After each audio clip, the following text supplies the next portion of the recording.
Welcome to the EarlyON. My name is Judy and I'm a resource consultant at Lansdowne Children's Center. Today I'm going to share with you some information about why children bite and what you can do to help them. Biting is very typical but not acceptable behavior in many young children. This is especially true for children who have not yet developed a vocabulary or an understanding of what to do with some of their bigger thoughts, feelings, and emotions. For example, I'm tired, or I don't know them and they kind of scare me, or yikes, there are a lot of people in this room and they are in my space. Remember, children are not biting to intentionally hurt others, and they're certainly not doing it to be bothersome to you. It's understandable to be protective and worried if your child has been bitten, and in some cases bitten more than once by another child. There is also worry about the social impact the child who is doing the biting may experience. So let's talk about why they may be biting. Children learn at an early age to experience the world through their senses. One way they do that is by putting things on, in, or around their mouth. As mentioned before, they may experience feelings of being overwhelmed or frustrated, and they want to let others know that. Biting is a quick way to get space and a reaction. Biting often gets a very big reaction from others, both the other child as well as the caregivers. Attention is attention, even if it is because they did something they were not supposed to be doing. Children's play skills may not be developed yet, and so they don't know how to share or take turns or to play with others. So, if someone else has a toy they like, biting may be seen as a way to experiment with behavior in order to obtain the toy that they're seeking. The child may also be cutting teeth. So again, the sensation of biting may cause a reduction in pain due to the pressure from the bite. Children learn by watching others. This may include seeing other children bite and the response that they got in that moment. That in turn may cause them to want to experiment with that type of behavior and try it out. Children may also be looking to fulfill an unmet feeling or emotion. They could be tired, bored, or hungry. So they resort to biting because they can't identify that with words.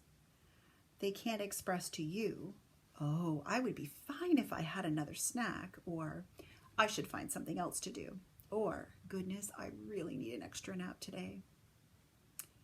The good news is biting can be stopped. It just takes time and lots of patience. Children need to learn new ways of expressing their frustration or having their needs met. So be a detective. Take the time to watch your child and take note of what's happening when they're biting. Do you see patterns that emerge from the biting incidents? What was happening just before they bite? Who are they with? And what does the rest of the day look like for them? Have they eaten? Have they napped? Have they been given some space and time to play on their own with new objects that they like? Use simple words or gestures with the child that they can learn to use with others. For example, no, or mine, stop, and even help. Provide opportunities to model. Show your child how to take turns and share with others. When children are small, it's really hard to understand how that works.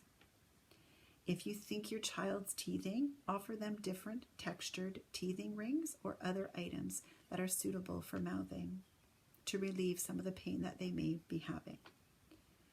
To prevent biting out of boredom, change up or add some new things around the house for them to play with. Sometimes if offering something new and exciting can be enough to keep them occupied. Go to your kitchen cupboards, bring out the wooden spoons and the pots and pans. It might be a little bit loud, but again, it may be enough of a distraction in that moment to give them something new to think about and do. To prevent biting, because they are worried or feel fearful in new situations or of people, talk to your kids. Let them know what to expect in new situations or when they're around new people. Let them know what they'll be seeing and what you'll be doing.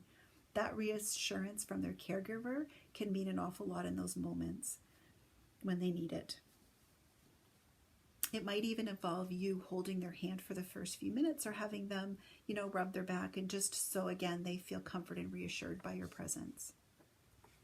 Also, let them know things that they can bite. Offer them opportunities for things like celery or crunchy snacks, crackers, other things that they can put in their mouth that are okay to bite and chew. What do you do then if your child is still biting? Stay calm. Try not to use a loud voice. When the bite happens, focus more attention on the child who is hurt. Say to the child who bit, "Stop. That hurt Billy, and it made him sad. Look, he's crying." Have the biter see you being empathetic to the child who was bitten. Acknowledge the biter's feelings and give them the words to use that fit the situation and the actions that they can take. So, for example, "I know you were mad that Billy had that toy. Next time, tell him no or mine." Keep your child close to you in new situations or where there are other children. That way, they can feel secure when they're with you, and you're also close enough to intervene if necessary. Again, books are a great way to talk to kids about biting and what our mouths are for, and chewing other things that are acceptable like food or teething rings. Those are just a few ideas that may come in helpful in all the different situations that come up with children as they grow and they learn about the world, experiencing new things. Thank you for joining our EarlyON Parent Information session today. A resource consultant from the Early Integration Program is available to talk to you should you want more information, support, or to discuss any concerns or questions you may have. Please contact us by email at eip@lansdowncc.com or by phone at 519-753-3153. Ask reception if you can speak to a resource consultant.